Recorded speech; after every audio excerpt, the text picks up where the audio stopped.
This project starts at the hardware store with this half-inch spigot. I was inspired by the Total Dad on Instagram and decided to make a version of this project for my wife.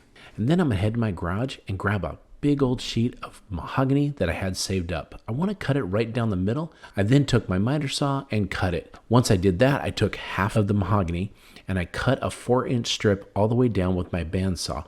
This gave it a nice straight cut.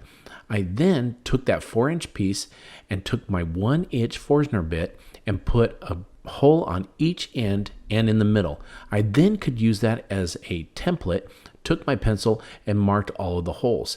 I could then take these metal flanges and put those right over where the holes are, pre-drill, and put screws in each one of these. I did this to all 3 of them on each end. Once they're down, I'm going to take an 8-inch black pipe and screw those into all of these flanges.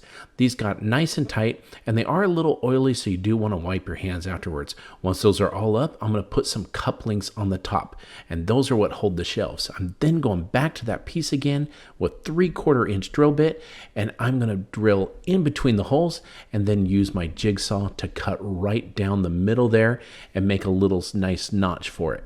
Once I do that, it's time to test fit it, and I was amazed it fit just nice. And then with some black pipe cap, I put that on just the ends, but not in the middle. Get those snug, and then I'm going to take a cork, I'm going to shave it down just a little bit, and I'm going to hammer it right into that middle black pipe right there, and then cut off the excess. That's going to seal the pipe. Once I do that, I'm then going to take what's called a T. This is galvanized, and I'm going to put it right on there. And then I'm going to take that spigot that I got at the hardware store. I'm going to put that on and then replace the handle, which I took off because I couldn't twist it until I took the handle off. I'm then going to use some pipe thread, put those on each one of those threads on each of the pipe, and I'm going to put just a small little piece on there. And this is called a reducer, and I'm going to put that on the very top. Don't forget, I want to put some handles on each side, so I pre-drilled and then use the screws that came with the handles and put those on each end. Now, here comes the magic. This is cutting board oil. I'm going to put a little bit of this on there and use it as I go, and then start just putting it in. It soaks into the wood and it just makes that grain pop. Look how beautiful that's turning out. It is absolutely amazing. I'm going to let that dry, and when I do, it's time to bring it inside. Those handles turned out great, and then it's time to go ahead and put this lid on here, and this is what I'm going to use, but this charcuterie board is turning out awesome. I'm going to prepare it, put all the snacks on there, hang the glasses, that's what those notches were for, and then I'm going to put that bottle upside down, and it won't leak, and then I can turn it on, and you can use it for all your favorite beverages. I think this charcuterie board turned out really nice, especially with the nice shelf and the spigot for pouring your favorite beverage. Thanks for watching Home Talk, and we'll catch you next time. I bought a 1/2-inch copper pipe and a few copper connectors for this project. First, let's take the pipe and cut all the pieces we need using a pipe cutter. To use the cutter, just place it around the pipe, tighten the knob, and rotate it until the pipe snaps cleanly. I need 2 small pieces about 1 inch long, 2 pieces 5 inches long, and 1 piece 9 inches long. Once all the cuts were made, I took a U-shaped copper tube and connected one of the small pieces to one end. Next, I attached a 90-degree elbow facing up, then connected the 5-inch pipe to the elbow, and on top of the pipe, I have a 1/2-inch to 3/4-inch connector. I repeated the same steps to make another identical piece.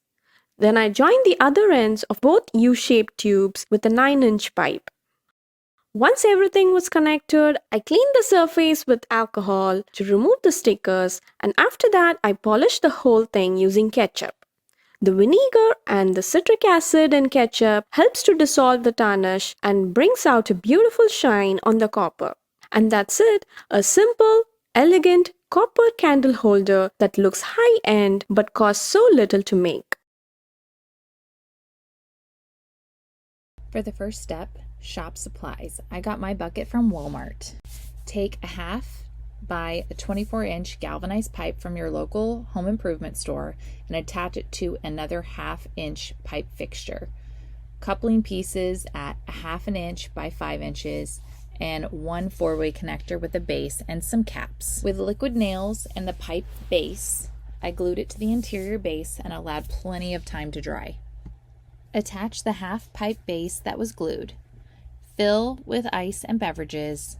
Add napkins and other party essentials that you would like to have for this easy DIY party station. For today's project, we're going to head to the hardware store and grab some PVC pipe and fittings. This fitting right here is called a socket elbow. We're going to call it a corner piece. You want to make sure it's smooth on the inside of each one. This one is called a T-fitting.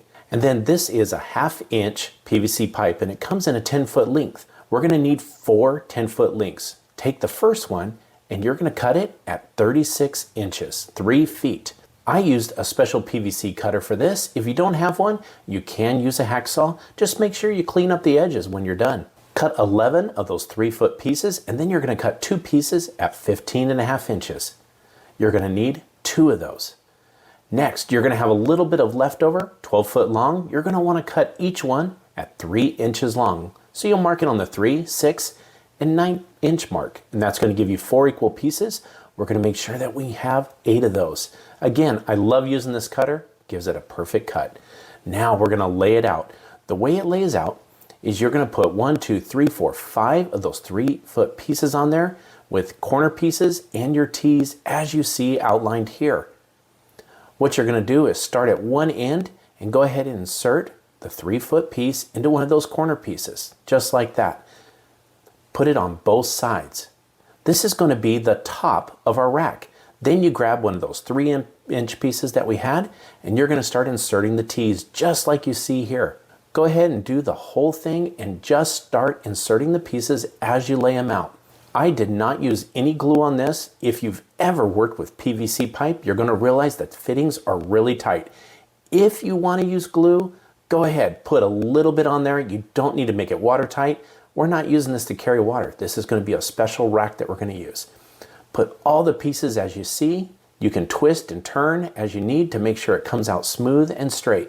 So you're going to have 5 3-foot pieces across. You're going to have 6 of those T's and 4 of those corner sockets.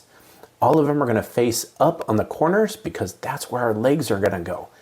Once you get all the pieces together, give it a good tight fitting just like that. Watch how it sinks in and it's going to make it pretty tight. As you see here, this is the top of our rack and it looks really good.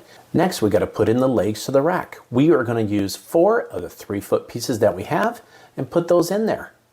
Pretty easy, just push them tight and make sure they fit. Next, turn the rack upside down. Go ahead and put one of the corner pieces in on each of those legs. And remember those 2 15.5-inch pieces we had? They will fit perfectly right in the ends there and hold the legs together. You're going to have 2 3-foot pieces left over. Again, put all the fittings together. It's coming together just great. Remember, if you want to glue, go ahead and put them in there. Then you can give it a coat of paint if you like. You can leave it white. I like to give it a paint just to make sure it matches. And when we come back, I'm going to show you everything you can use it for. And this rack is so versatile. Look at that. You can use it when you're cleaning out your car, or you can use it on the side of the pool to keep your pool towels dry.